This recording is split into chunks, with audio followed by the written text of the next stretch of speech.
Rock, report range status. Rock, range is green. And we have just heard confirmation that the range is green.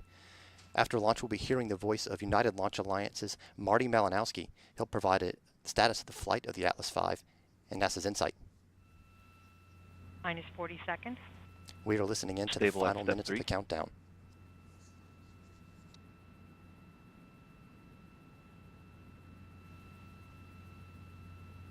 Minus 28 seconds. 25. Go status check. Go Atlas. Go Centaur. Go InSight.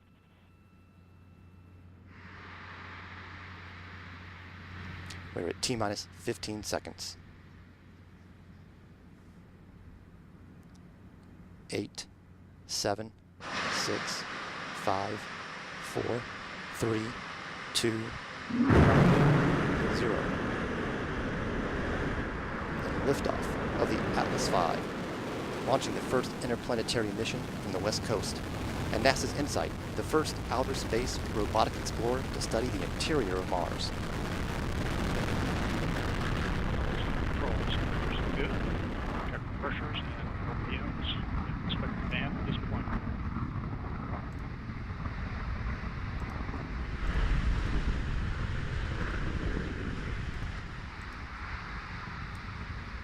RD-180 continues to look good at this point in the mission. Injector pressures, pump speeds, expected regions, extra ratio, controlling within expected parameters.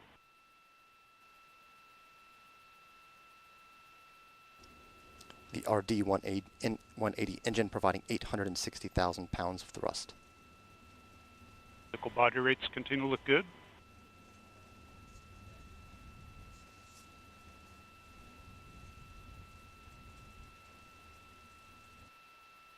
All booster systems look nominal at this point.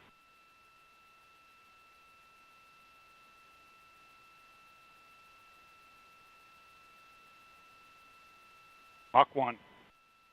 The rocket is now traveling faster than the speed of sound. Coming up, the rocket will enter max Q. This is the point where mechanical stress on the rocket reaches its peak because of the rocket's velocity and resistance created by Earth's atmosphere. Coming up on the throttle down. Booster has throttled back, right on schedule. Signatures look good. Pump speeds, injector pressures continue to look right within band. Body rates controlling down the middle. Current altitude is 13 miles, downrange distance 7 miles, current velocity 1,965 miles per hour.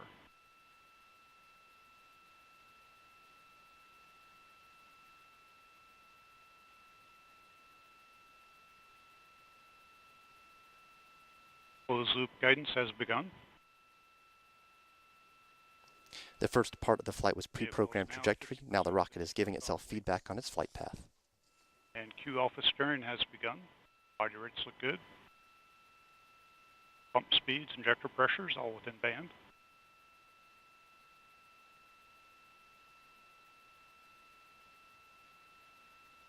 RCS pyro valve has been fired. System is now pressurizing to flight level. Signatures look good.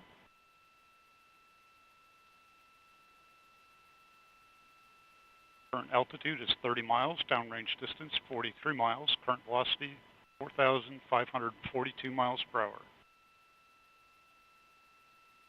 You are looking at a live view from the Atlas V rocket. The RD-180 engine continues to burn. Body rates continue to look good.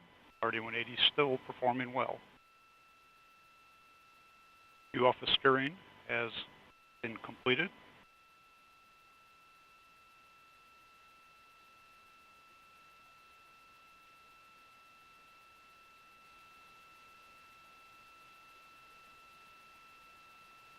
Booster is now 1/4 of its liftoff weight. Currently flying at 4 G's acceleration. Boost phase cool down has begun. Togo pyro valve has been fired. Moving the throttle to 5 G's. We're 3 minutes 50 seconds into flight, and we're nearing booster engine cutoff, or BECO. Back to 4.6 Gs in preparation for BECO. Boost phase cooldown has completed. And we have BECO. Shutdown looks good. And the RD-180 engine on the first stage of the Atlas V has shut down. Stage separation. We have box and fuel pre-start. The GN2 purge firing. The RCS is underway. We have ignition and full thrust on the RL-10. And the second stage engine, the RL-10, has ignited. And we have indication of payload fairing jettison. Looks like a good step. And the payload fairing that was encapsulating the InSight spacecraft has been jettisoned. The RL-10C engine, the second stage of the Centaur, continues to burn. You're looking at live animation telemetry body rates look very good. of the Centaur second stage on its flight path. Our GN2 purge firings underway for thermal conditioning. Pump As you can speed see to the bottom right of your screen, the flight path of the rocket. discharge all been banned for the set MR.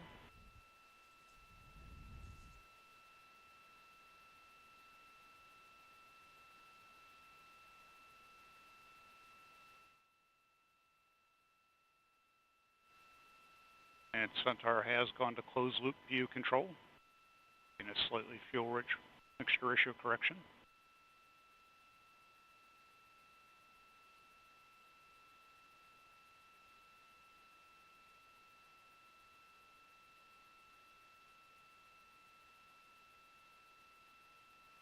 And a quick look at the booster stage performance shows a very nominal booster.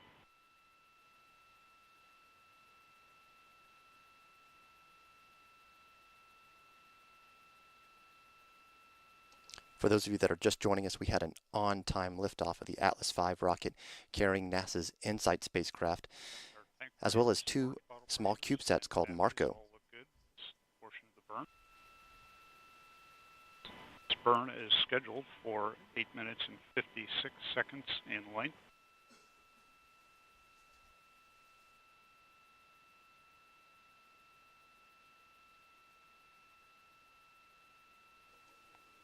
You are looking at a live shot of the Centaur second stage, the RL-10C engine providing thrust. And the RCS line temperatures are warming to throttle temperatures as expected.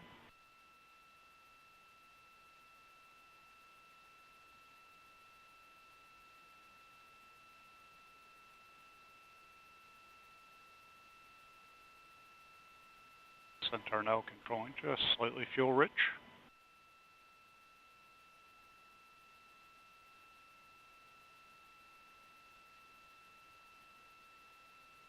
Chamber pressures, LOX pump discharge, and fuel venturi all within band.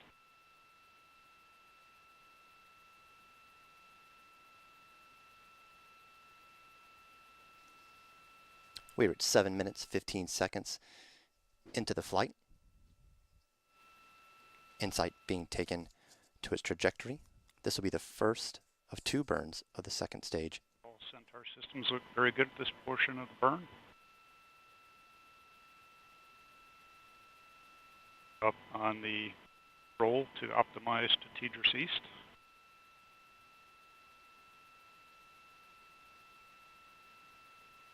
And Tidris East is a tracking data relay satellite east.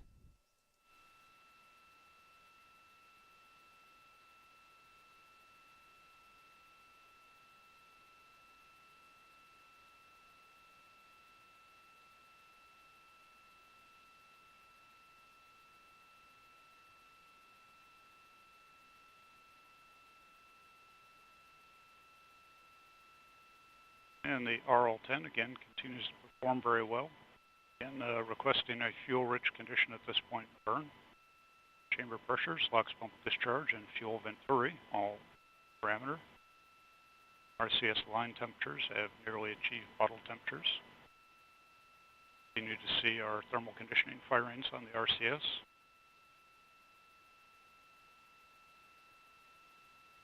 Tank pressures are stable. Body rates look good. Storage bottle levels are excellent.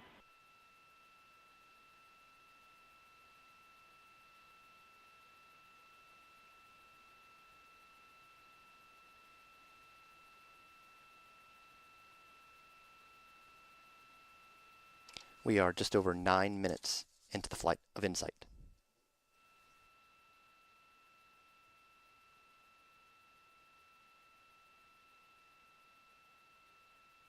And Centaur PU is now controlling at a nominal MR. Engine response looks good.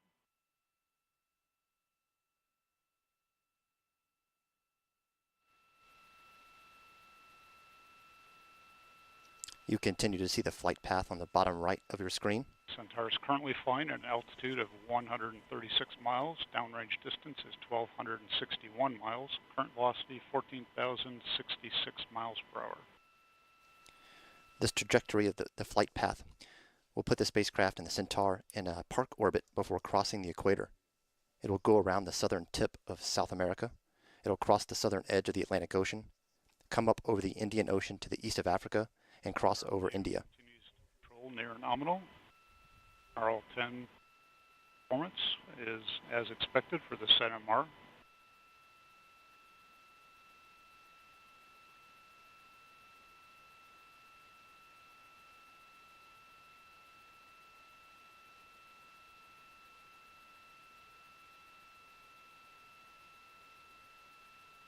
Centaur is currently at an altitude of 131 miles. Downrange distance 1,461 miles. Current velocity 14,790 miles per hour.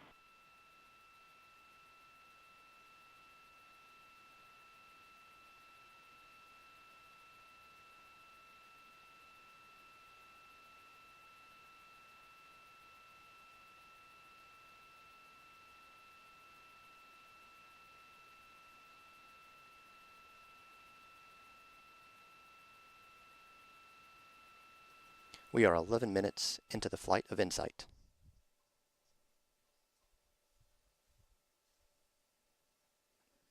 We have about 2 more minutes left in the first burn of the second stage RL-10 engine. 2 minutes to MECO.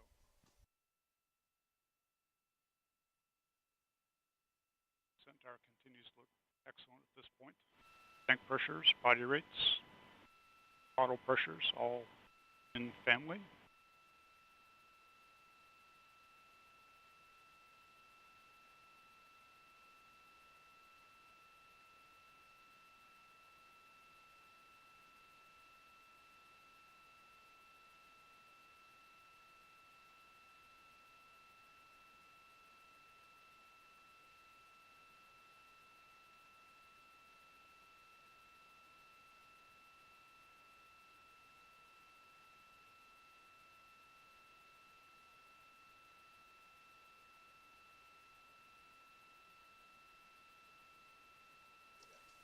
We're coming up on about 1 minute left in the burn of the RL-10 of the second stage. 1 minute remains in this first burn. Centaur PU controlling near nominal. RL-10 chamber pressure, LOX pump discharge, and fuel venturi, all appropriate for the SET-MR. RCS line temperatures look good. Still seeing thermal conditioning firings.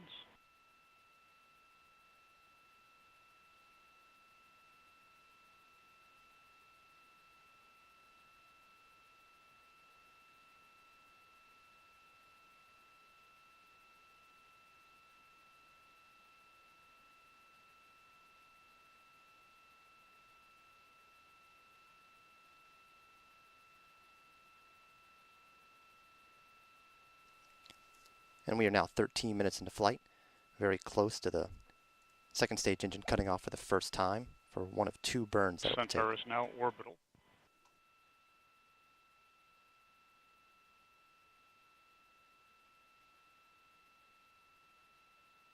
And we have MECO. Engine shutdown looks good. We have 4S settling motors on.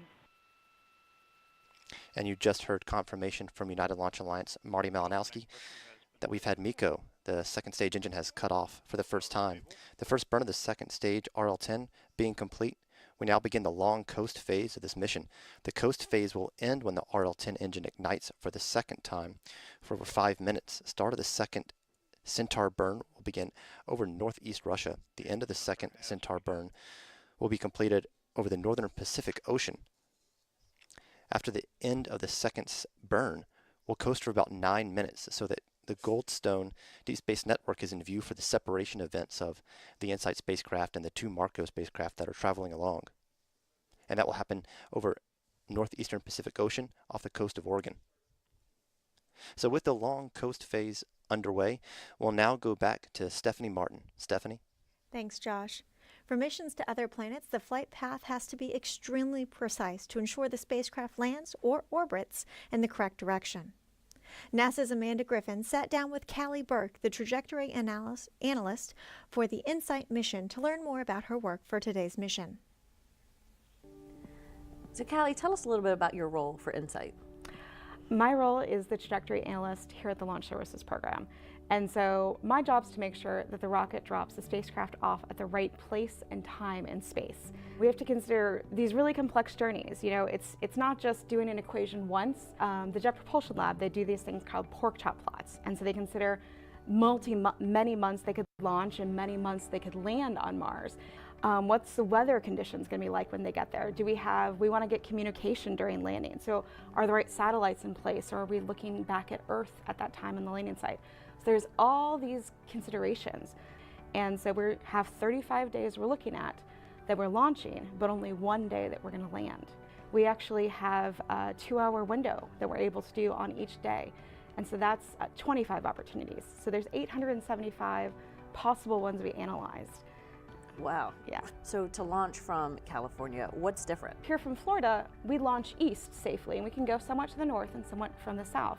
But from Vandenberg, if they launch east, they're flying over people, and so we don't want that. So we can launch to the southeast, as we are for InSight, and then we can continue going west and launch safely. So we've heard a lot about planetary protection. So what is that, and what is your team doing to try to help mitigate that in Mars? So we have somebody here at NASA who's called the Planetary Protection Officer, which after a 9-year-old applied, I now jokingly, it's the guardian of the galaxy.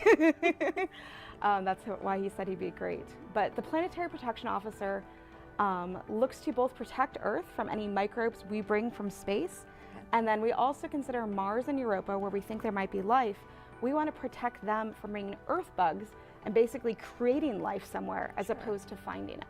The spacecraft, which we plan to have land on Mars, has been very specially clean. There's a whole team, but we don't do that with the rocket. We actually aim the trajectory a little bit away from Mars. We don't aim it straight at Mars, so that we don't pollute Mars. Well, here's wishing you all nominal calls on launch day. Thank you. And a successful flight. Thanks, Callie. We are 17 minutes into the flight of NASA's InSight spacecraft on its way to Mars. Our own Tori McClendon is in the Remote Launch Control Center with Scott Messer, the United Launch Alliance Program Manager for NASA missions, to get an update on today's launch. Tori?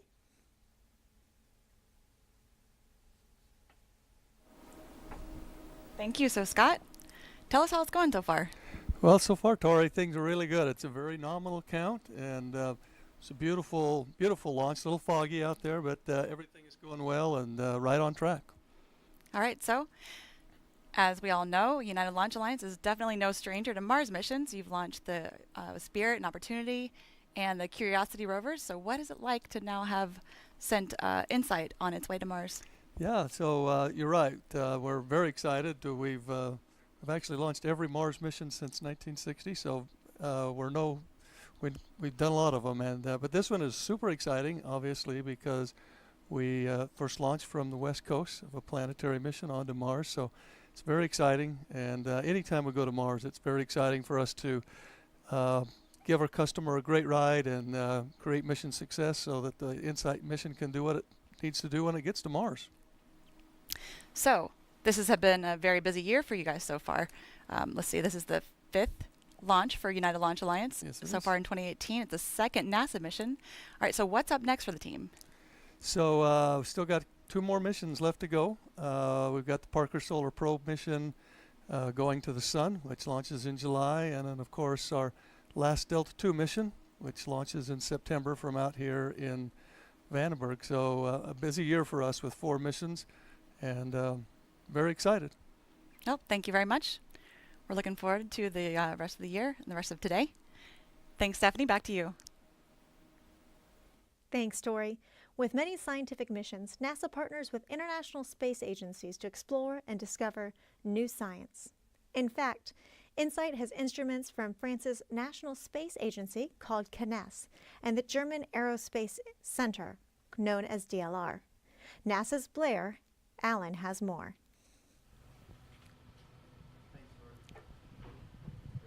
Thanks so much, Stephanie. Yes, it's very exciting. We just witnessed an incredible launch, and we're here with two very important members of the space community, Jean-Yves and Pascal. Thanks for being on the show. Thank you. Thank you. So I'll start with you, Jean-Yves. Just thinking about the significance of InSight and the partnership, tell us a little bit about what it means for the French Space Agency to launch and see a launch of the InSight mission. In fact, as you know, we have a very strong scientific community in France, which is totally devoted to Mars. And this is why we are on a number of Mars missions. And for us, InSight is perhaps not the ultimate, but a very, very important mission, because we are going to beat the heart of Mars with the seismometer that we put on board of InSight. Yeah, and obviously that instrument is very important to the data that we'll get back. So we're very appreciative that you're participating as well. Yes, and as you know, NASA is very selective in the choices which are made, and we are very proud to have been selected and to have a very strong partnership with NASA and JPL during the last 10 years. And I am sure that we will have a tremendous success once we will receive the data. Absolutely, absolutely. And Pascal, how about for you and the German Space Agency? Tell us a little bit about what it means to see the significant mission start today. Well, Germany is active in Mars exploration since more than 2 decades. Just you remember Mars Express and our high-resolution stereo camera scanning still the surface of Mars, and also contributing to many other U.S. missions to Mars. And we are very, very excited today that you know, our instrument, the heat flow and surface properties packages, HB3, much easier to remember, will you know, is on board, is on the way to Mars, and will really reveal new insights about the interior of Mars. Yeah, and this is really exciting here tonight because we have a scientist by profession and an engineer. Tell me, Pascal, a little bit about what it means for you as an astrophysicist, from that perspective, what it means for you to see InSight launch. Well, I think we want to understand our neighbor planet Mars. It had a very similar history in 4.5 billion years ago. We want to understand how the planet evolved and developed. It's important to understand how terrestrial planets evolve, and we learn from the experiments on InSight about that. And I think one of the important things is also that is really linked to, you know, how life actually originated on Earth and eventually on Mars, and that is a very important aspect. Absolutely. Thanks so much. And Jean-Yves, an engineering perspective, how does it feel for you as a former engineer to Oh no, but launching to Mars is probably the ultimate launches. It's my third launch to Mars. I was in Baikonur in June 2003 for Mars Express. I was also in Baikonur in March 2016 for the first ExoMars and tonight. But the other launches finally are very simple. You have to launch. Here you have to launch, to cruise, to land, and to discover. And this is probably the ultimate mission for an engineer. Well said, and thank you both for being on the show. We really appreciate it, and we're as excited as you guys are to see Mars InSight land and start getting inside the Martian surface.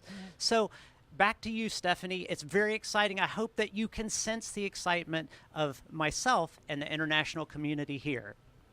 Thank you, Blair. We're so excited here in the studio as well. Now we want to test your knowledge for those of you tuned in online. We've got some InSight trivia. Do you know the answers?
Understanding the complex geological formation of Mars is an essential part of helping us discover how our own planet's future could unfold.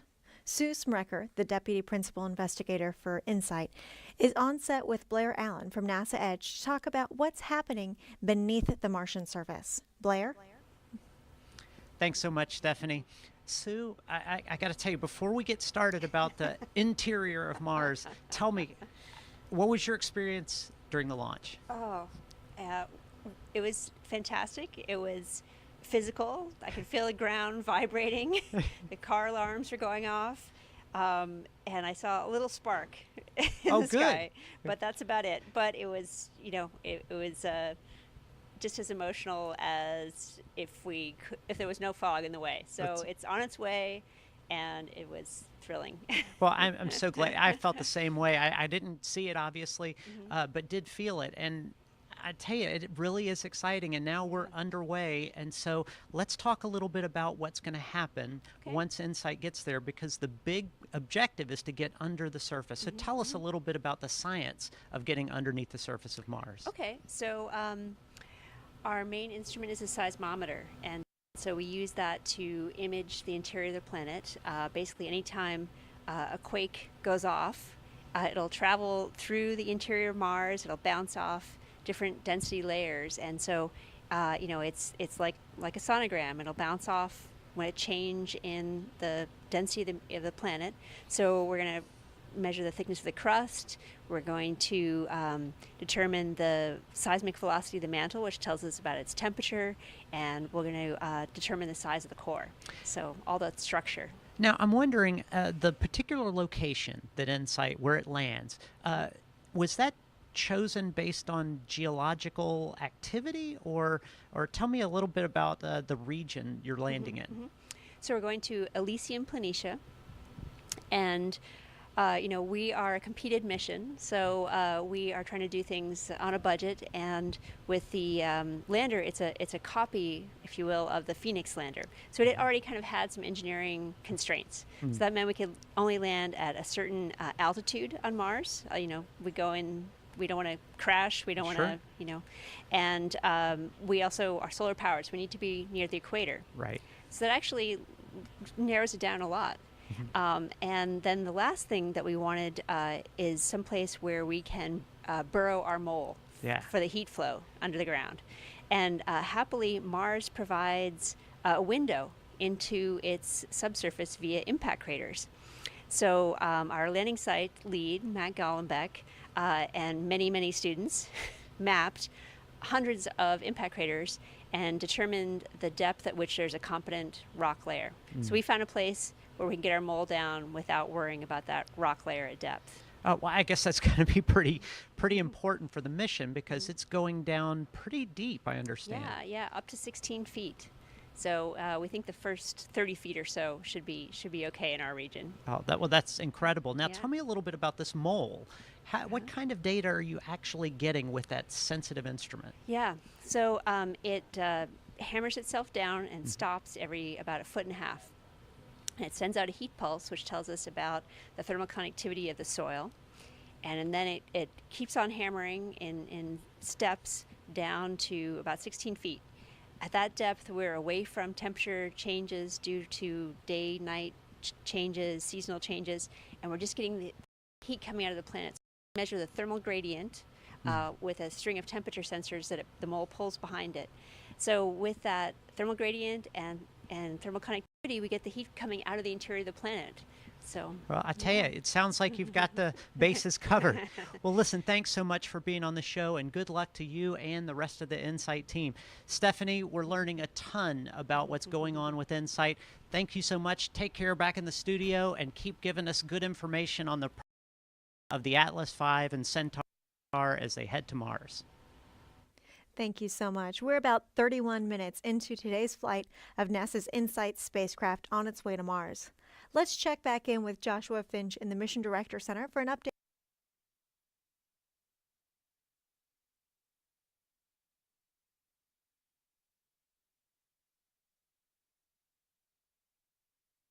on the flight. Thank you, Stephanie. We had an on-time liftoff today at 4:05 Pacific. The Atlas V rocket roared to life with the InSight spacecraft. The InSight spacecraft is now, as you see on your screen through this animation, is traveling with the second stage. The second stage is on a coast phase. The RL-10 engine ignited for the first time and did its burn and is now shut off, and we're in a coast phase. As you can see from the bottom right of your screen, we're traveling just over the southern tip of South America, and this burn will be first burn was the first of two that we'll do. The second burn will put the spacecraft in the proper trajectory, and it will coast for about 9 minutes after this completion of that second stage burn, and then it will release the InSight spacecraft, and then a few moments later release the two MarCO spacecraft at the bottom. But a beautiful liftoff in the pre-dawn sky at Vandenberg Air Force Base on the central coast of California. There was fog in the area, yet no constraint to launch. And speaking of launch, let's bring you some launch replays right now.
And on your screen, you can see some animation of the second stage Centaur with the InSight spacecraft atop.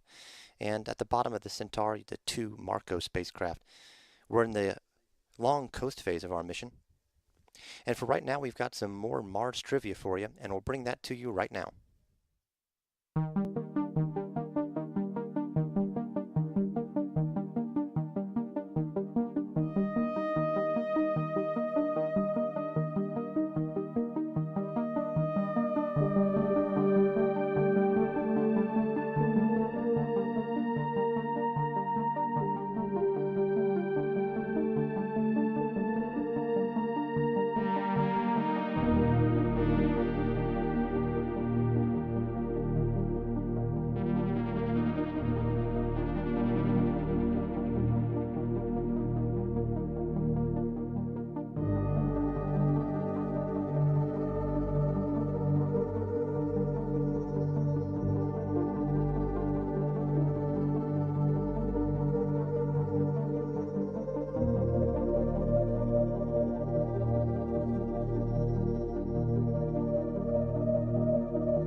And you can see the InSight spacecraft atop the second stage, Centaur, of the Atlas V rocket, continuing on its flight path. We did have an on-time liftoff at 4:05 a.m. Pacific time. A nice launch in the pre-dawn sky at Vandenberg Air Force Base. We're still in our long coast phase for this mission before the second burn of the second stage engine. And while we're waiting, we'll now go back to Stephanie Martin for more. Stephanie? Thanks, Josh. The twin MarCO CubeSats will be the first small satellites to leave Earth's orbit. If the technology demonstration is successful, they hold a lot of promise for the scientific community. NASA's Chris Gerst is with Joel, the MarCO lead mechanical engineer at NASA's Jet Propulsion Laboratory. Chris? Hey, thanks, Stephanie. So, Joel, tell me about the launch. Oh, it was fantastic. Even through the fog, you could feel the rocket lifting off of the pad and successfully clearing the tower and getting on its voyage. Really exciting time. Now, take us to the next phases for MarCO-A and B. Sure. So after about 90 minutes, the InSight spacecraft will deploy. 60 seconds after that, the first MarCO spacecraft will also deploy off the second stage. The stage will roll 180 degrees, and then the second MarCO will deploy. Okay.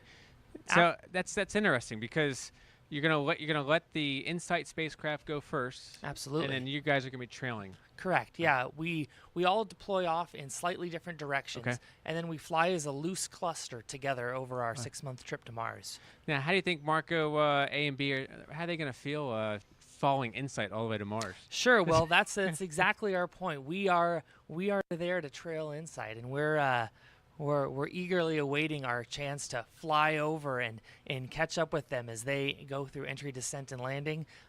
And we fly over and are able to relay their message back to the eagerly awaiting ears here on Earth.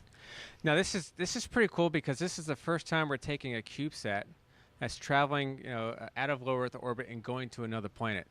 Kind of take us through that process. I mean, what are some of the challenges of actually designing a CubeSat?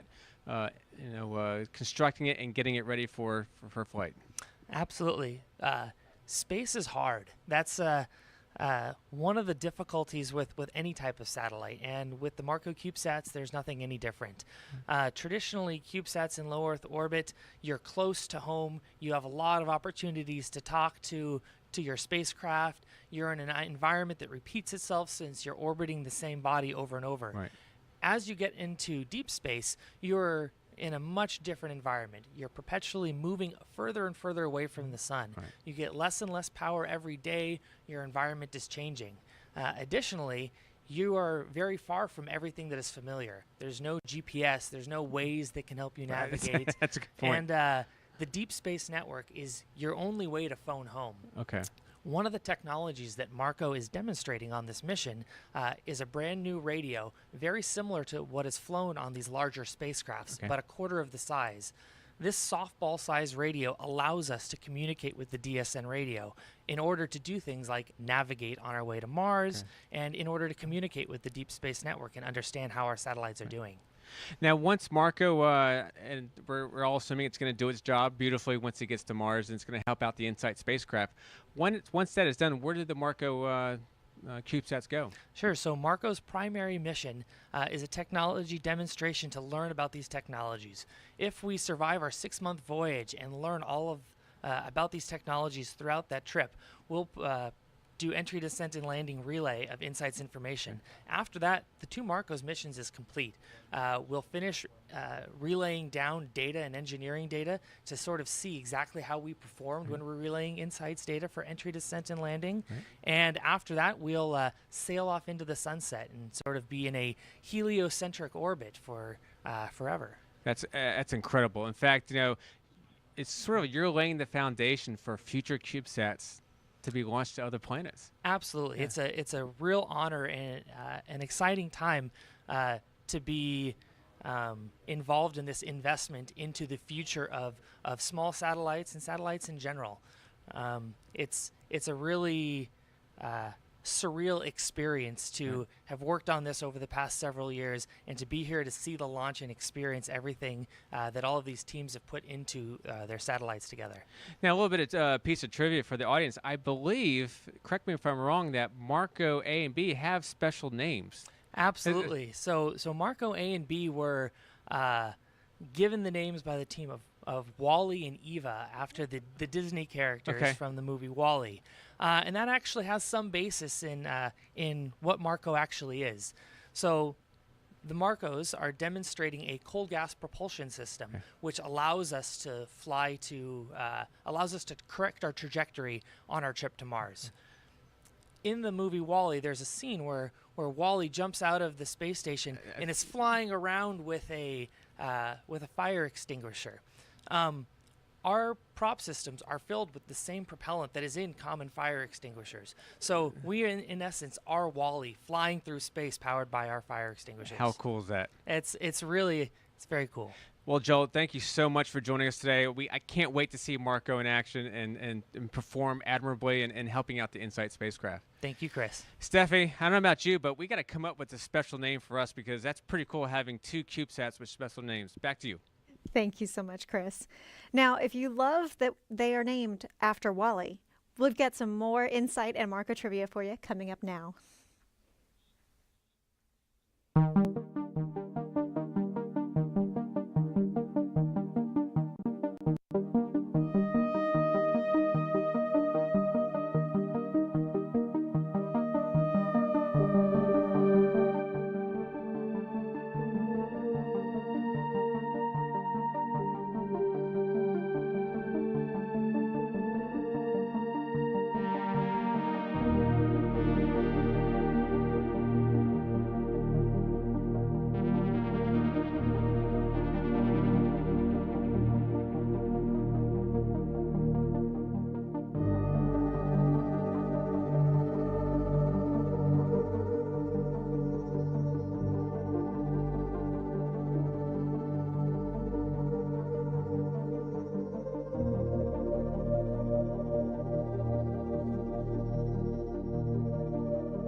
NASA Edge spoke to several InSight team members at NASA's Jet Propulsion Laboratory recently to expand upon NASA's goal to understand the interior of Mars.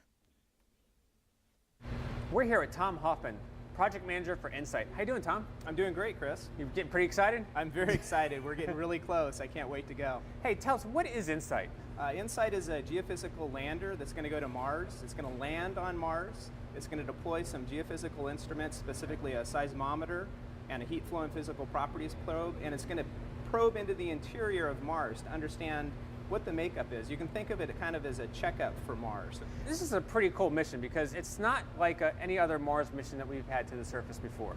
That's right. So in the past, we've only gone a few centimeters into the surface of Mars, just basically scrape the surface. Right. In this mission, we're going to literally hammer in 5 meters, about 15 feet, into the regolith of Mars, so that we can put down a physical properties probe. What it's going to do, as it goes in, it's going to take measurements of the properties of the regolith, which is the soil, and at different intervals. And finally, when it gets down to its final resting spot, about that 5 meters, 15 feet down, it's going to be able to measure how much heat is coming out from the core to the surface. And the reason that matters is because with a hot core, we know that that's what basically keeps the whole planet alive, that hot core. So understanding how hot it still is and how much energy is still coming out from the core will really give us a good idea about how alive is Mars still today.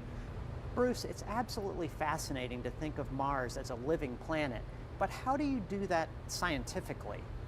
Well, a planet is really, it's like a heat engine. You have the heat of the core that's trying to get out, and that's what's driving all the geology on the planet. And so what we need to measure are both the heat coming out, which is its energy balance, and sort of the motions that are going on. And we measure those with our 3 investigations. How does that help you determine that information about the composition of the planet that you guys are looking at?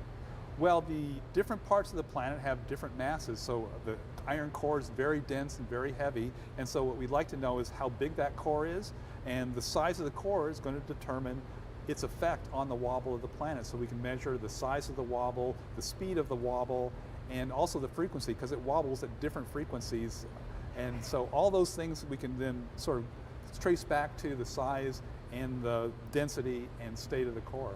Do we have any indication so far that there's either a lot of seismic activity or rather enough seismic activity to get the data that you're looking for? Well, we have some information. We have images from orbit that show us faults on the surface of the planet, and most of those faults are billions of years old, but we actually can see some that are younger, and by counting up the faults as a function of time, extrapolating it to the present, we can come up with an estimate of the Mars activity. We also have sort of bounding cases. We know that the Earth is going to be a lot more active than Mars. We know that the Moon is a much deader planet. We measured seismic activity on the Moon during the Apollo age, so we know that Mars should be more active than that, and the numbers that we estimate do come out both between those two bounds, and so we have a good expectation that we'll see Mars quakes, but of course we won't really know until we get there. So Dr. Ashatek, InSight has landed. Everybody's looking forward to start collecting science. But before you can start collecting science, you have to start deploying your instruments. Tell me a little bit about that. So the first thing we'll do is we document our workspace using our camera on our arm. We'll take about roughly 56 images that have to be downlinked. It could take a few sols, a couple of sols to downlink them. Once those images arrive, they're downlinked, they'll be processed on the ground to build a digital elevation map of our workspace. The scientists and engineers are now going to work together very closely to select the two places they want to place the instruments. So once those sites have been selected, then we go on our merry ways to build sequences to actually pick these instruments and put them on the surface of Mars. The first one is the seismometer, and then once you're done placing the seismometer on the ground, this seismometer is very, very sensitive. If a butterfly sits on top of it and flaps its wings, it can detect it. So you can imagine if you have wind or any other disturbance going over the seismometer, you're going to get noise on your signal. So we have to put over it what we call a wind and thermal shield. Basically, it provides the seismometer almost a constant thermal environment and also protects it from the wind. Now, when you put your heat probe down, once that starts drilling into the surface of Mars, that is, you're done with that, right? That cannot be moved. Yes, that is correct. So what we do with the heat probe is we go through the same process. We work with the scientists, we select a site. Once we're done with that, we take our robotic arm, which is basically a fishing pole with a hook on it. You pick up the heat probe. It's got what we call a tether or a cable, because it's all mated to the lander. It gets its power and data and computing power from the lander. We pick it up, and as we move it, the tether is inside the heat probe, and we pull it out, and then we slowly bring it to the ground. It's very light, and we have to also be precise to place it at a position where there will not be any obstacles that would block what we call the mole from getting to the ground, from digging into the ground. The seismometer is on the surface of Mars. The heat probe has dug down into the surface. What if you find out that the center of Mars is solid, that it isn't molten, it isn't hot? What does that tell you? It tells us we've got some good science, right? Because whether it's molten, whether it's solid or liquid, it's the right answer. So that means we have the right answer, we have the better model for Mars. So it's a win-win. At this time, we're about 52 minutes into the flight of the InSight spacecraft. And I understand that NASA's Chris has found Jim Green, chief scientist again, because he's full of energy and he just can't get enough of this. Stephanie, you can't get enough of Jim Green. I got to tell you, I could listen to him for all day. Jim, tell me, I know there's a lot of fog, but we heard quite a bit out there. Yeah. So I sort of hedged my bets, and I turned on, the iPhone app for sound. Okay, just like a SICE instrument looking for, Mars quakes. I was looking for Atlas quakes, and we heard it. We really heard it. car alarms went off in the parking lot. That's Oh, right. My God, can you believe that? I heard at least 2 or 3 car alarms going off. I was worried it was mine, but I didn't care. Now we had talked earlier about it's going into a polar orbit, so it's Yeah. on its way now. We saw the Yeah. track heading south, and so tell me how difficult it is to send a spacecraft to Mars. Well, we've got to escape the gravity of the Earth. That requires a certain velocity, and so the ULA does a fabulous job. Figuring out what the trajectories are, the sequences of the firing, and for InSight we have one more big event to give us that last push and then send us on our way to Mars. Now this is really cool. We're gonna have spacecraft separation. Yep. InSight's gonna be heading out. Then we have the 2 MarCO CubeSats are gonna be deployed, following InSight to the planet, and then we have to wait. Well, For how till long? November 26th. So that's only about 6 months. Right. Some of these windows that we have are actually longer. 10 months, 11 months. Right. And the reason why is, Mars is an elliptical orbit. And every 26 months, there's an alignment where we can send a spacecraft to Mars. And so it's a matter of where that alignment occurs in Mars's elliptical orbit, because the Earth's orbit is far more circular. And that's why we had a launch window between now and June 8th to make that. Right. Okay. Right. Indeed. Now, this is just like, as they say, hitting a golf ball in New York and, putting a hole-in-one out here in Vandenberg. And so we started Vandenberg, but the hole-in-one's going to be at Mars. So this is on a ballistic trajectory, which means it goes straight to the planet and then doesn't get into orbit, just goes right down to the surface. That's pretty quick. Yeah, it's unbelievable when you think about what we can do these days.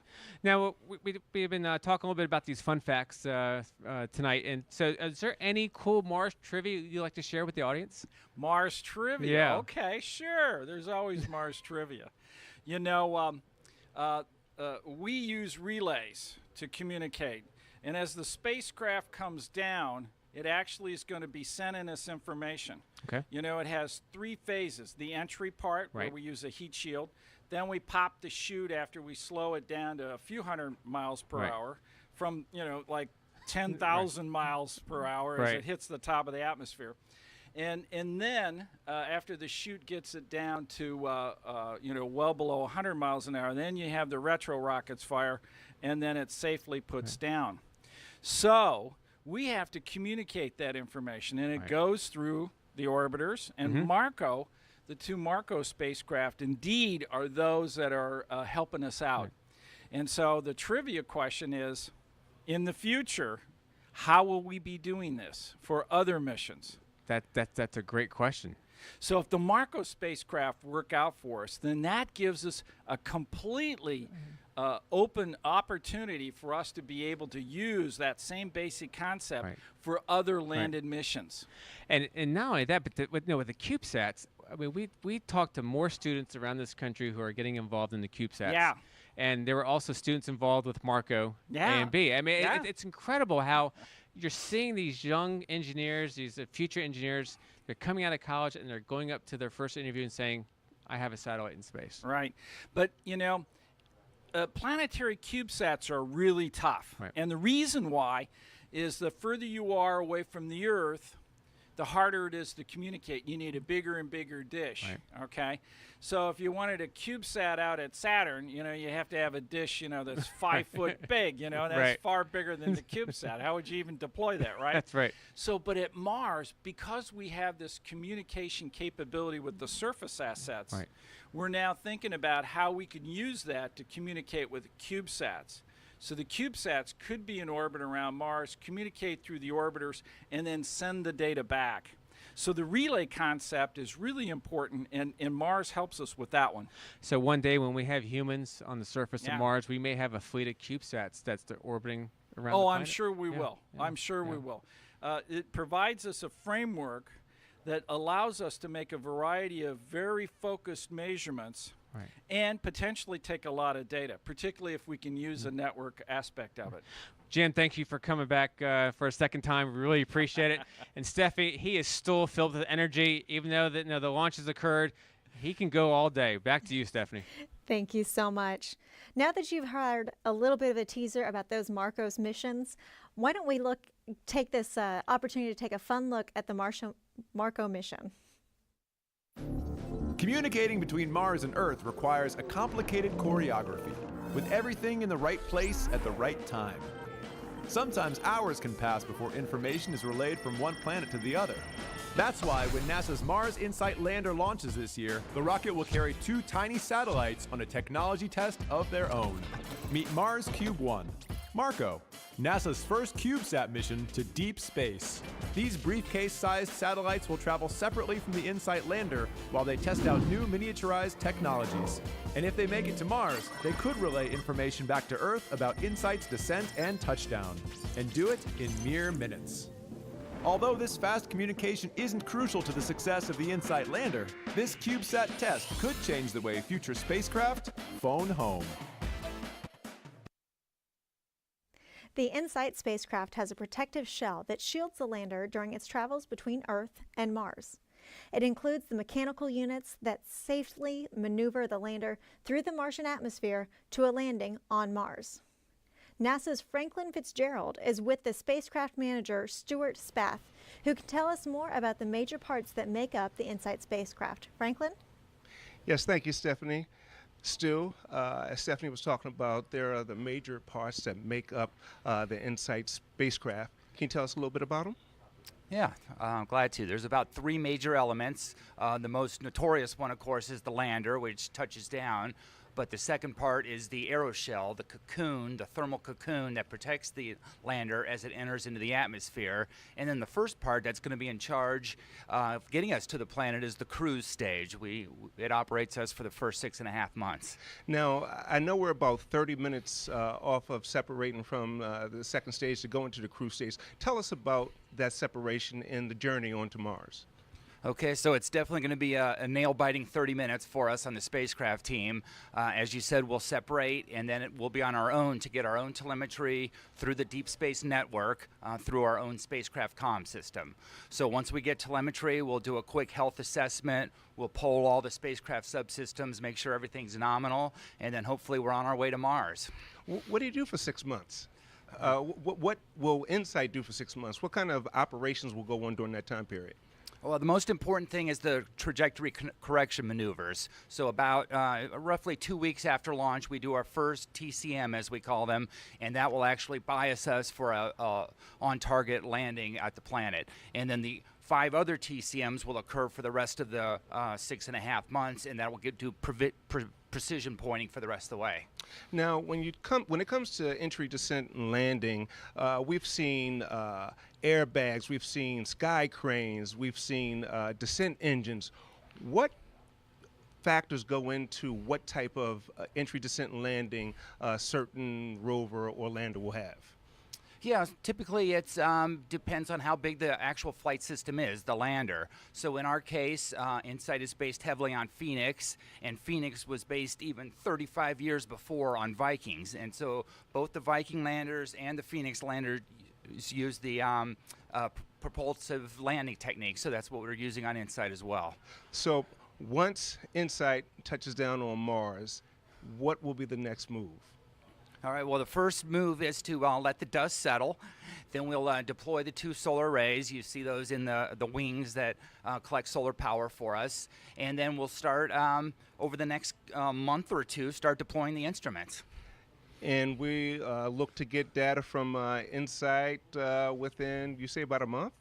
Well, the science data will start coming in about a month. The actual engineering data to make sure we're healthy and so forth will come from MRO, Mars Reconnaissance Orbiter Link, a couple hours after touchdown. We also have tones directly from InSight that will give us a rough health and status. And then you know about the 2 MarCO CubeSats that will also hopefully provide real-time telemetry for us. Stu, thanks for coming on the show. I know you got to get back and get that telemetry data that you were talking about. We appreciate your time. All right, my pleasure. Stephanie, back to you. Thank you so much. Not only will MarCO be the first CubeSat to travel to another planet, it will also be the first CubeSat to transmit key atmospheric entry data for Mars InSight. Blair Allen with NASA Edge spoke with MarCO project manager about the spacecraft's role. We're here with Joel Krajewski, who's the project manager for MarCO, an exciting CubeSat mission, the first CubeSat mission to Mars. Joel, I'm very curious. I love CubeSats. I've followed them for a while now. I can't imagine what goes into sending one to Mars. Tell us about how all this came to be. So we have a mission that's going to Mars, that's going to land on Mars. And as we always do with our Mars missions, we try to have a communications relay while the lander is landing, going through its 7 minutes of terror through the atmosphere. So a communications relay can send data back to Earth, and we can see what's happening while it's happening. The InSight mission then has that with one orbiter called MRO. We saw an opportunity to send a couple of CubeSats with it that could, as a technology demonstration, see if they also could do the same job. It's kind of perfect in the sense that if our mission succeeds, we get data from our spacecraft and we've shown it works. If our mission doesn't quite succeed, the MRO is there to get the data also. That's the redundancy then for you, actually. That's a primary for NASA, but exactly. Redundancy for your mission in a sense. That allows us to take the risk of trying it out. How are you going to get there? Are you going to ride on the spacecraft, or how does this work? We are not going to ride on the spacecraft, actually. We are a whole separate spacecraft. The primary payload, in this case InSight, is up in the nose of the rocket. We're kind of used to seeing it. We don't get to be there. That's kind of the first-class cabin. We're in steerage, way at the bottom. So we're mounted outside of the third stage on the back side of the tank. It's called the aft bulkhead carrier, hanging just above the engine nozzle. That's the nice way of saying it. Yes, it is. Hanging just above the engine nozzle. So it's a rough ride. It's a shaky ride. When will you deploy then? About a minute after the InSight vehicle separates from the third stage. Third stage does a small 4-degree maneuver and then spits out one of the MarCOs. And then it does a 180-degree roll and spits out the other MarCO. And that way all three spacecraft, InSight, MarCO-A, MarCO-B, are all going in different directions so they don't bump into each other. And then they continue as a threesome with coordinated trajectory correction maneuvers so that on each maneuver they are kind of keeping in lockstep. Close enough to be within a few thousand kilometers at Mars so that the relay can do its job. It's now time for more InSight and MarCO trivia.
In addition to MarCO's communication role, it is flying 3 new innovative technologies. NASA Edge's Franklin Fitzgerald spoke with MarCO systems engineer Annie Marinin about these technologies that will be demonstrated. So Annie, there are 3 new technologies that are going to be demonstrated on MarCO. Tell me what they are. So the 3 technologies that MarCO will be demonstrating are a propellant system that uses a fire extinguisher fluid to navigate MarCO around. There is a radio that is about the size of a softball that was designed at JPL to interface with the Deep Space Network. And there is an antenna It's a deployable antenna that's completely flat and it can fold up, but when it operates, it actually simulates a dish that gets a lot higher gain and allows us to send more data back to Earth. Now, tell me a little bit about this propulsion system, because you know I'm thinking about the engines on a rocket when it takes off. That's not what's happening with MarCO. No, so the fluid inside the propellant tank is essentially what you would find in a fire extinguisher. So if you've seen the movie WALL-E, there's this scene where WALL-E flies around space using a fire extinguisher and it propels him all the way around. Right. That is essentially what MarCO is doing. The thrusters are much tinier, but we actually nicknamed the spacecraft WALL-E and EVA because of that. So we have 8 total thrusters on the spacecraft, and we're using them for 2 things. One is to do what we call trajectory correction maneuvers, which are basically course corrections. So as MarCO flies, we can control its trajectory fairly precisely. And there are thrusters that allow us to change the orientation of the MarCO satellite while it's in space. So basically it's going to be kind of kicking out compressed air. Okay. Now tell me about this radio. From what I understand, it's something new. It's built right here at JPL. Tell me a little bit more about that. Yeah, so the group at JPL designed this antenna specifically to operate with the Deep Space Network, and MarCO is going to be the first mission to fly this technology. So we've done a lot of compatibility testing with the Deep Space Network, and so we've shown that it's configured well and it will work. We just now need to fly it. Okay, and then in third is the dish. This trifold. This trifold antenna. Yeah, it's called a passive phased array. And so one of the reasons why it's such a cool technology is when you launch a CubeSat, or any satellite in general, volume is a hot commodity. And so in a CubeSat especially, because the whole satellite has to fit into a box, the more box-like all of your components are, the better. And so this antenna folds into a volume about this high when it folds down, but it opens up. It's fairly large, and it simulates a much larger dish that would otherwise have to be curved and would be much harder to actually stow in that volume. So it could enable a lot of really cool communications technologies in the future. Tell me about what your role will be with the mission as they fly to Mars. I will be operating one of the MarCO spacecraft, and for this mission, what that means is we'll be sitting on a console computer sending commands and receiving data from the spacecraft. So before every chance we get to talk to it, we get about 1 chance per day.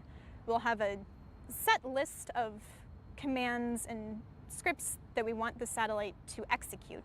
And so we'll upload those via the Deep Space Network, all remotely.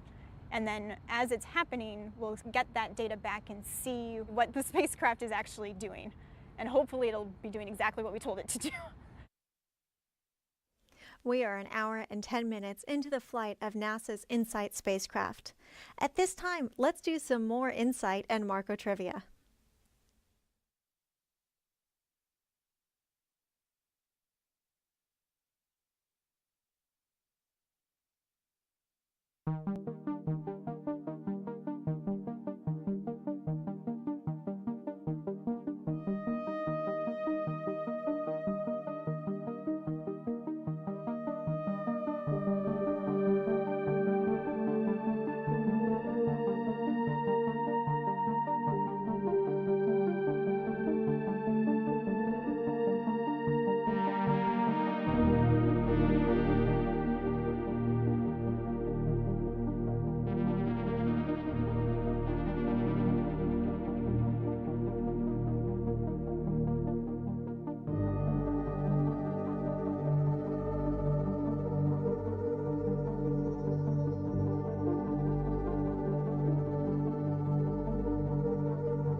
We are about an hour and 12 minutes into the flight of NASA's InSight spacecraft on its way to Mars.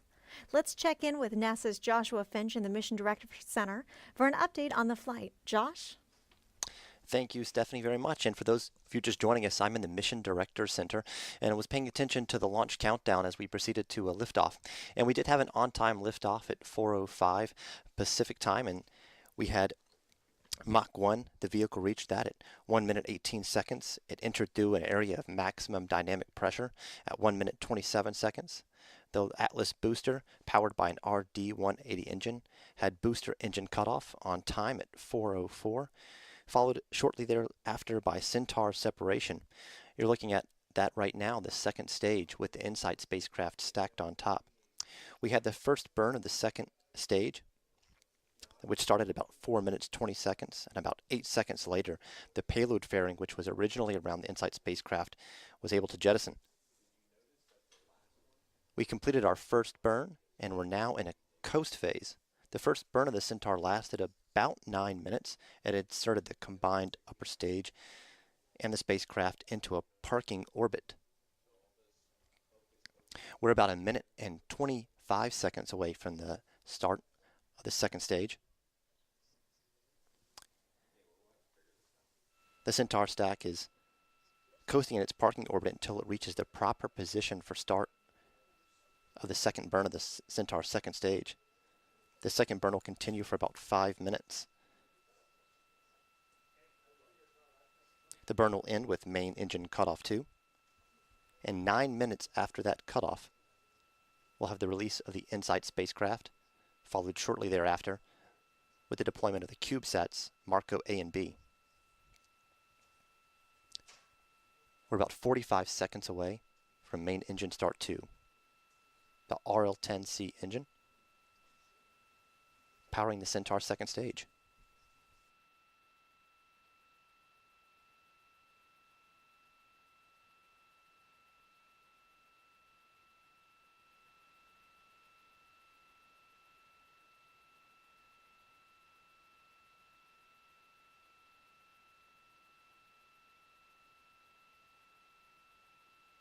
And 15 seconds away from main engine start 2.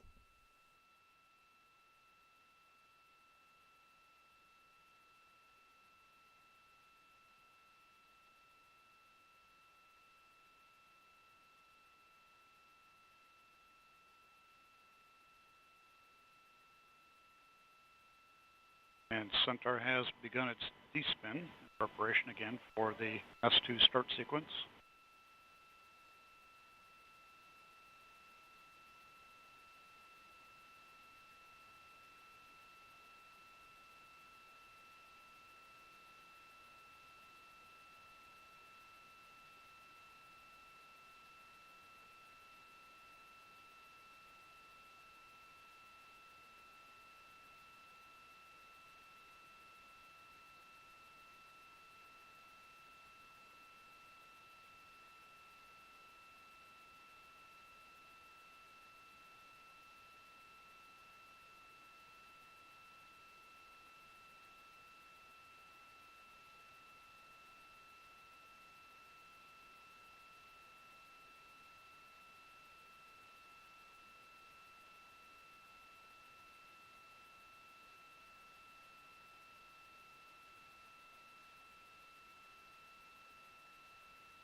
And center has completed the D-spin and now has gone to 4S settling in preparation for the start sequence. Tank pressures are being increased as well.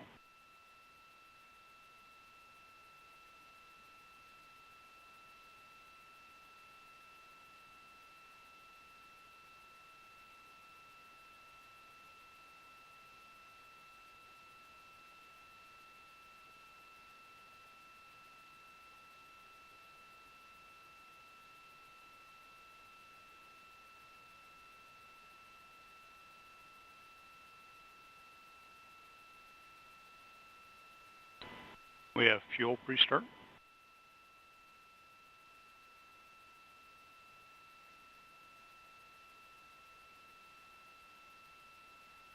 Box pre-start.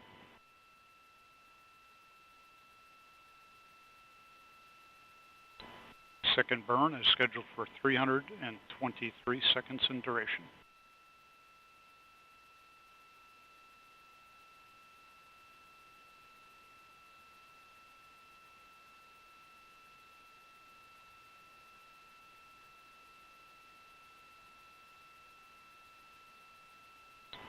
We have ignition and full thrust on the RL-10.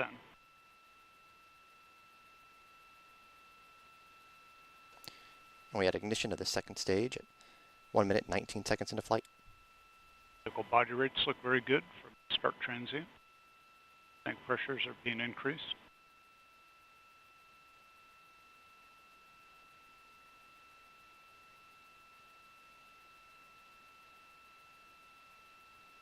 Centaur PU is controlling oxidizer rich. Chamber pressure, LOX pump discharge, fuel venturi all look good for the set MR. CS line temperatures all look good.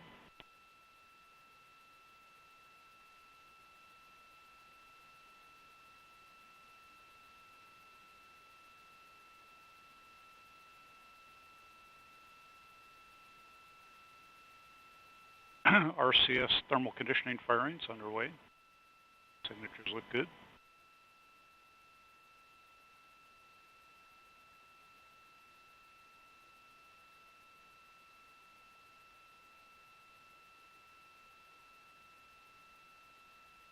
After completing the second burn, there'll be a 9-minute coast phase, at which time we will separate the InSight spacecraft.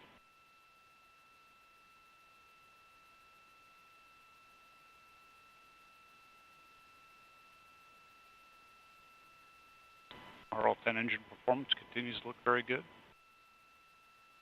Body rates are stable.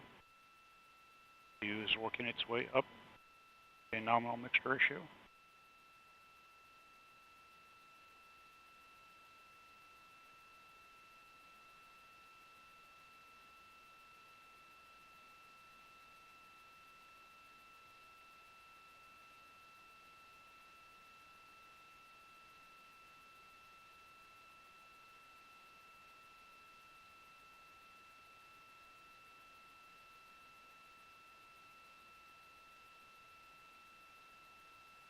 Engine performance still looks very good.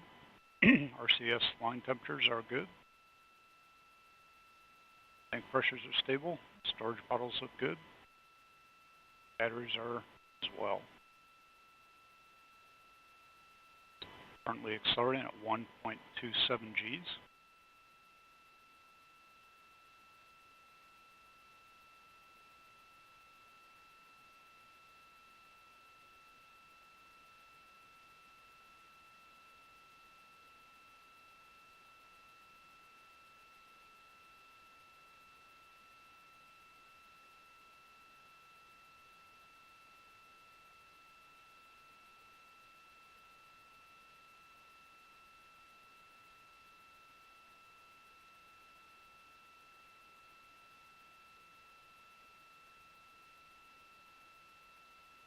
RL-10 chamber pressures, LOX pump discharge, and fuel venturi all look very good.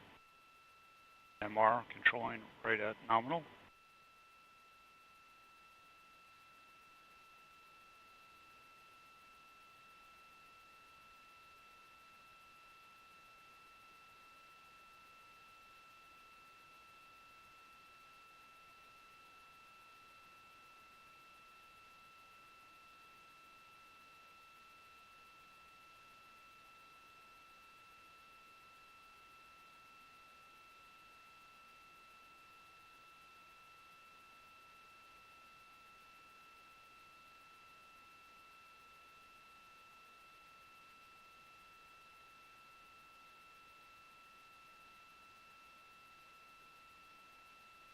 All systems continue to look very good throughout the burn.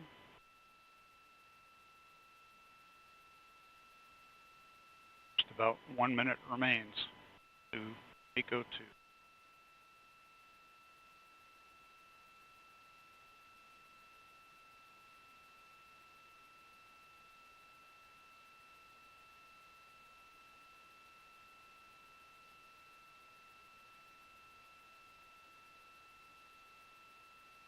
Mixture ratio is controlling at nominal. Engine response looks good.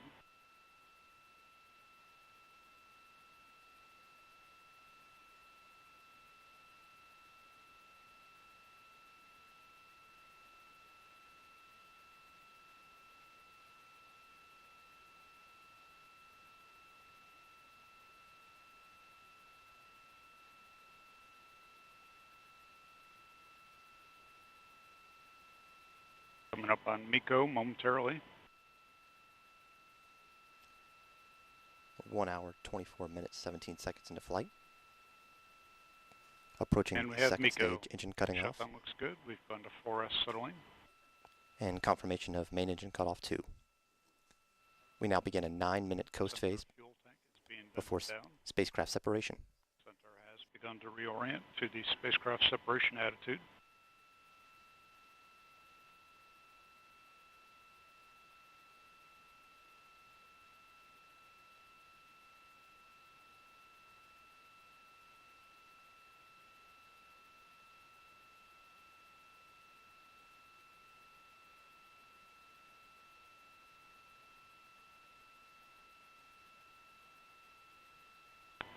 As I stated earlier, there's a 9-minute coast between the MarCO-2 and the InSight spacecraft separation. Centaur's still reorienting the spacecraft separation attitude at this point.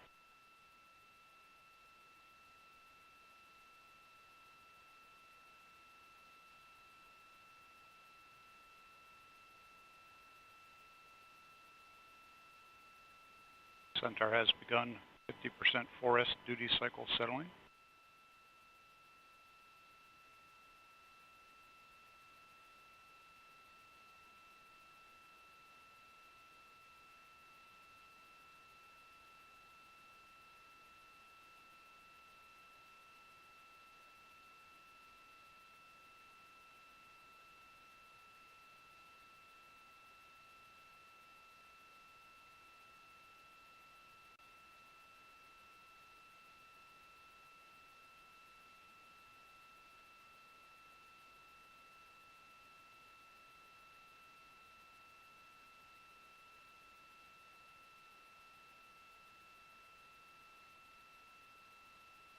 And we now have the MarCO-2 plus 3-second open.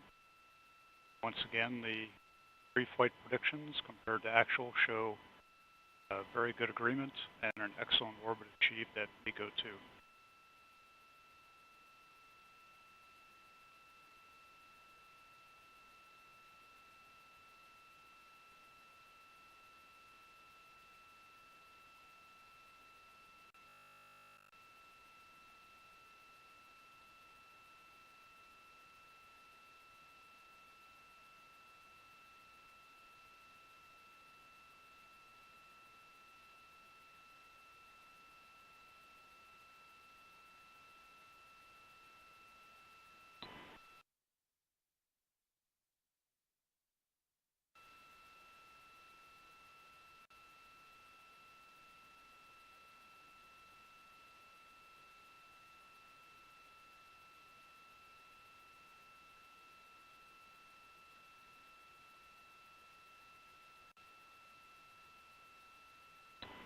Centaur has completed its turn to the spacecraft separation attitude.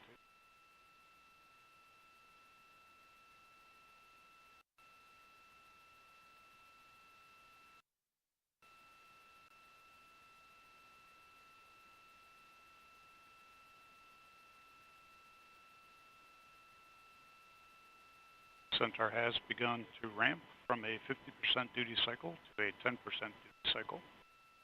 Signatures look good.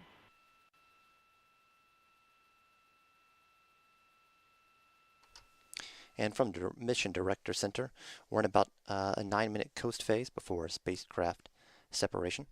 And I'm joined right now by Bruce Bannard of NASA's Jet Propulsion Laboratory. And Bruce, can you tell me a little bit about the InSight mission and what your role is with this? Well, I'm the principal investigator of the mission. I'm sort of in charge of the overall success, the scientific success of the mission, and so I have to kind of oversee all the different aspects of it with an eye towards making sure that it's going to do the science that that we propose to do, that we've basically been tasked by NASA to provide from this mission. And what is the primary science objective for the InSight? Well, the InSight is going to go to Mars to look beneath the surface and make the first map of the inside of Mars. We're going to delineate the thickness of the crust, the size of the core, the internal composition, and use those measurements to inform our models of planetary formation, planetary differentiation, and how the planets, the rocky planets, start out, and perhaps understand why some planets take a path that becomes a habitable planet like the Earth, and others take a path that becomes not habitable, like, say, Venus or Mars. So we're going to learn about, by studying Mars, we can also learn about our own home planet. That's exactly what we're trying to do. Yes. And so, how long does it take for the spacecraft to get to the surface of Mars? Well, we have about a 6.5-month cruise from here, and then once we get to Mars, when we enter the atmosphere of Mars, from there it takes about 6.5 minutes to get to the bottom of the atmosphere and land on the surface. So they're both 6.5, but there's a little bit difference in scale there. And how long will InSight be doing its science on the surface of Mars? Well, we plan to take about the first 2 or 3 months to get the instruments deployed. They're bolted to the top of the spacecraft, and we want to get them down on the ground. Our main instruments, a seismometer and a heat flow probe, and those both need to be on the ground in order to do their job. And so we have a whole process for in placing them on the ground and getting them ready to go. And once they're operating, we intend to make our measurements for about 1 Mars year, which is equivalent to 2 Earth years. And can you tell me a little bit more about Marsquakes and maybe what you expect to learn from those? Well, Marsquakes are just the Martian equivalent of earthquakes that we have on the Earth. And so when their forces build up in the crust, it causes the crust to break or crack. And when that snaps a little bit, it sends vibrations through the planet. And those on the Earth, especially those of us who live in California, we're very familiar with the shaking of the ground due to earthquakes. But what a lot of people don't realize is that the very sensitive instruments that we have, the seismometers that we have, are measuring earthquakes all the time. In California, not only do we measure the shakes that you might feel yourself, but we're measuring vibrations from quakes across the ocean, in Japan, in Europe, all over the world. And for scientists, those quakes they're like flash bulbs. They're lighting up the inside, in the sense that as those waves go through the planet, they're picking up information. They're affected by the material that they move through. And when they come back up and we measure them with our seismometers, we're able to analyze those waves and pull out that information that the waves have picked up along the path. And we can put together a 3D image, basically a 3D look at the inside of the planet. And we hope to do that same sort of thing at Mars. We've been doing it on the Earth for about 125 years now. And so on Mars, the inside of Mars is basically completely unknown. We know that it has an iron core. We know that it has a crust.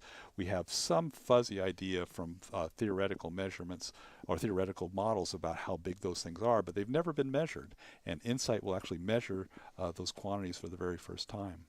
And so, being here on launch day and now having it launched, how do you feel at this point? Right now, I feel a little bit drained because it's been so exciting all day long. It's the anticipation's been building up. We rolled the tower back from the spacecraft about 4 hours before launch, and suddenly this beautiful rocket with InSight standing on top was exposed and lit up in the night sky. And that was quite a moment. Then we came back here, and the countdown comes down, and as you get closer and closer to the liftoff, you know, there's more and more activity, more and more things are happening, and you know, valves are closing, and tanks are pressurizing, and then you get down to zero. The thing goes off, and it's just so exciting, so intensely exciting. And now we're waiting to sort of finish our launch. We're not actually done with launch until we separate from the Centaur. And separation coming up here very shortly. So we can hold for that. Okay. And we have indication of spacecraft separation. Had confirmation of spacecraft separation. Behind us in the room, a lot of excited people. Now I have a short coast of approximately 34 seconds before we You're looking at NASA Launch Manager Tim MarCO-A. Dunn. This will be the first pair of CubeSats to go to deep space. They carry radio, high-gain antenna, and propulsion system with the goal to provide data relay to the Earth from the entry, descent, and landing phase of the InSight mission.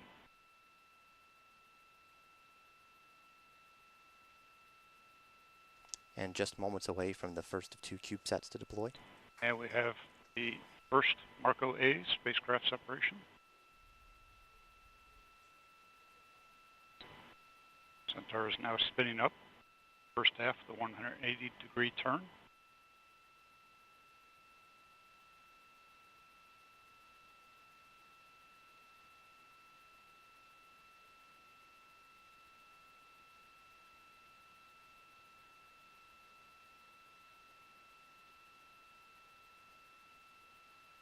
Centaur has completed the turn. Now in an attitude hold for spacecraft separation. And we have indication of MarCO-B being deployed.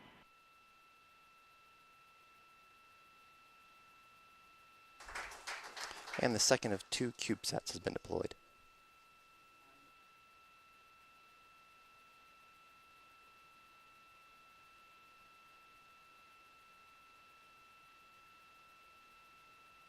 Centaur has begun the custom CCAM turn.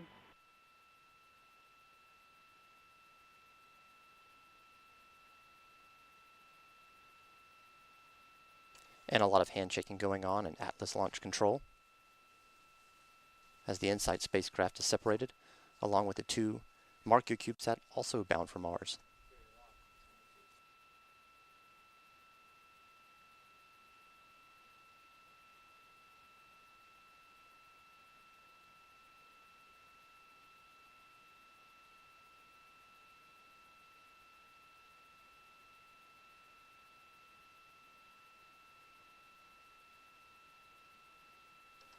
Looking at a live view inside NASA's Jet Propulsion Laboratory.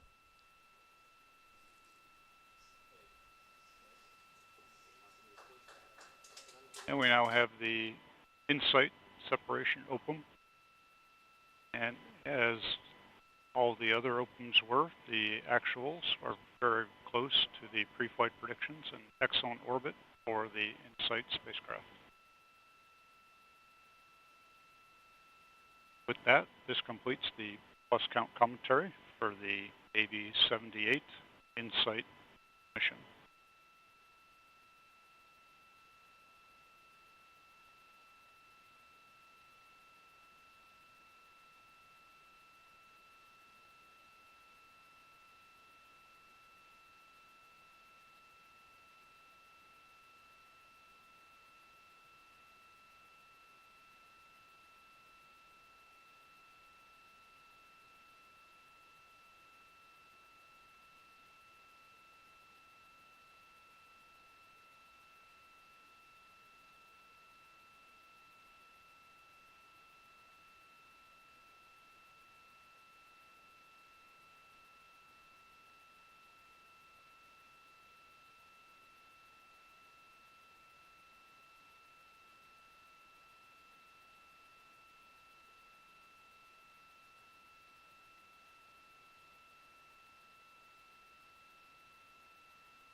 And attention all stations on countdown 2. The NASA administrator will be coming online shortly for a few comments for the launch team.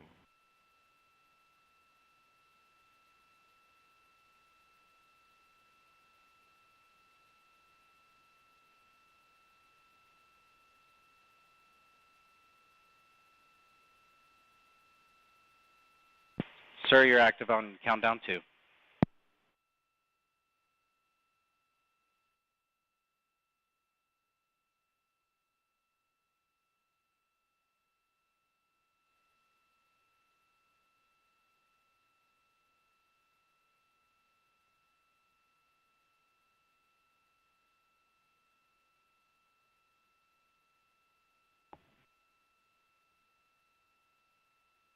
Test, can you hear me? Yes, Mr. Bridenstine, this is Tim Dunn with the InSight launch team at Vandenberg Air Force Base. Well, hello, Jim. How are you? I'm doing just fine, sir. Well, am I live for the audience? You are live, and we've got the entire launch team dialed in, listening to you on our countdown channel. Oh, well, thank you so much, Jim. It's an honor to be able to talk to the whole team there. I want to start by thanking everybody who's worked on this for such a long period of time. I know this isn't something that you put together on a Saturday morning, but this has been years of work by a whole host of people for a very long time, including JPL and, of course, the launch crew at Vandenberg. I want to give a special thanks to ULA and congratulate them on 128 total successful launches in a row, 78 specifically for the Atlas V. I want to thank our international partners, Kness and DLR, for their hard work. This is a big day. We're going back to Mars. We did it from the West Coast, which is a first ever. We're going to look deep inside the interior of Mars. We're going to create a 3D image of what's going on inside of Mars, and of course the launch of our first CubeSats into deep space. This is an extraordinary mission with a whole host of firsts.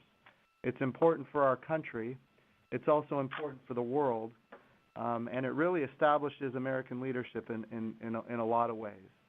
And I just wanted Jim to make sure everybody knew how grateful we are here at the headquarters, and especially me, since this was my first launch as the NASA administrator, that everything went so well, and congratulations to everybody involved. If it's okay, I'd also like to introduce the team there. To Thomas Zurbuchen, whom I know many of you know. He's the Associate Administrator of the Science Mission Directorate here in the headquarters, and I'll let him address you as well.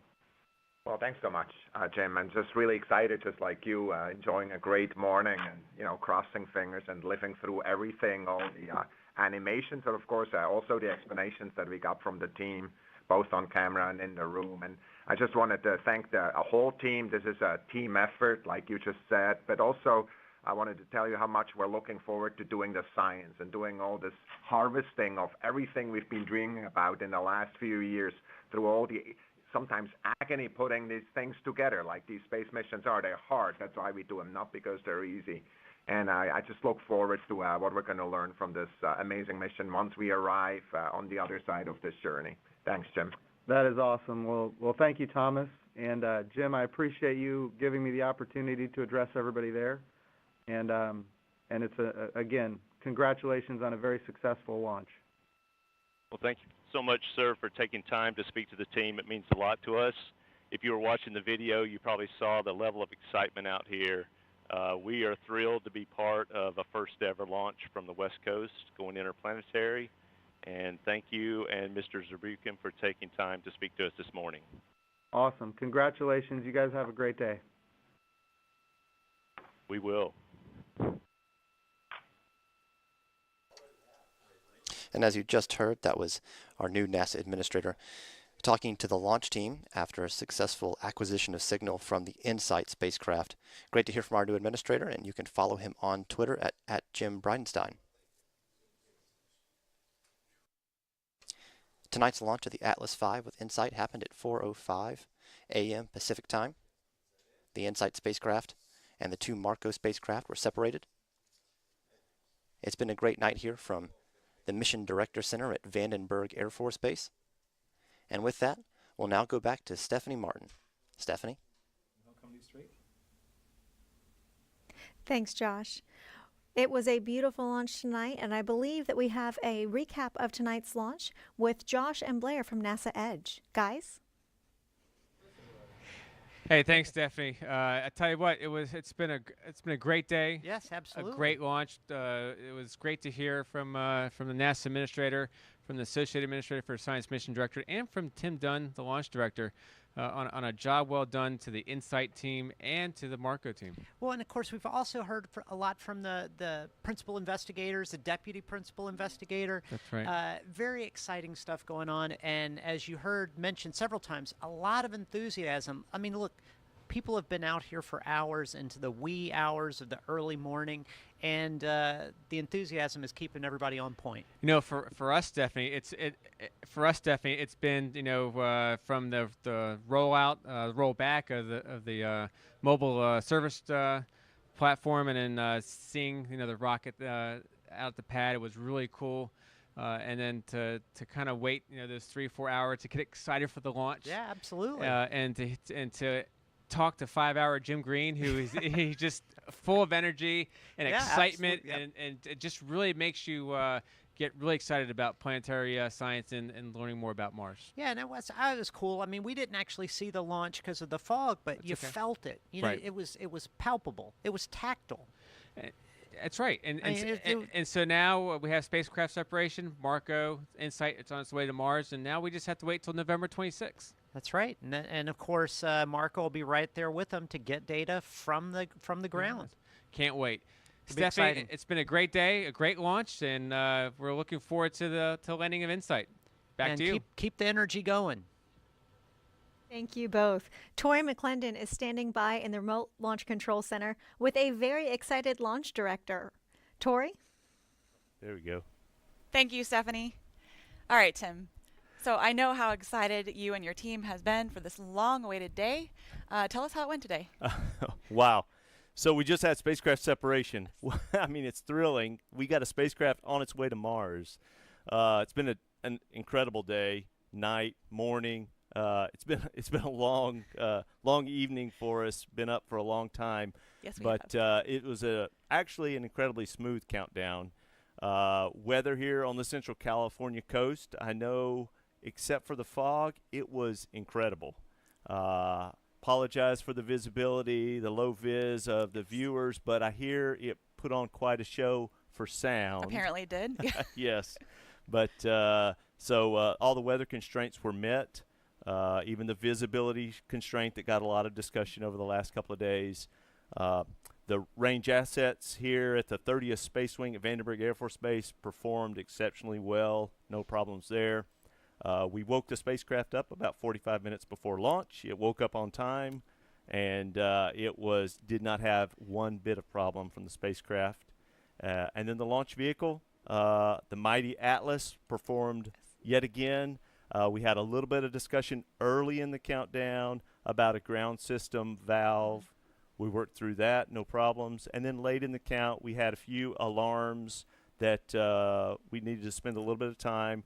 Understood those. They were not actual real alarms about the rocket. So that took us right up to about L-6 minutes or so. And then from then on, it was smooth sailing down to T0, right on time at the opening of the window. The ULA launch team demonstrated once again what an incredible team they are. And the NASA team that came alongside ULA, I'm just a small part of that team and incredibly proud to work for the Launch Services Program team. And then certainly our customer from the Jet Propulsion Laboratory that actually did all of the hard, heavy lifting with the InSight spacecraft. Lockheed Martin built the spacecraft in Denver. JPL worked alongside them. So just on all sides, just an incredible team.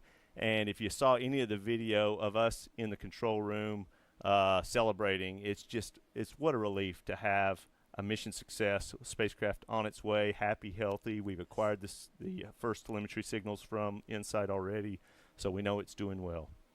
Great. Well, thank you so much for joining us. Stephanie, back to you. Thank you both. This concludes our live launch coverage of the United Launch Alliance's Atlas V rocket with NASA's InSight and MarCO spacecraft, which are heading to Mars. For more information, please visit www.nasa.gov/insight.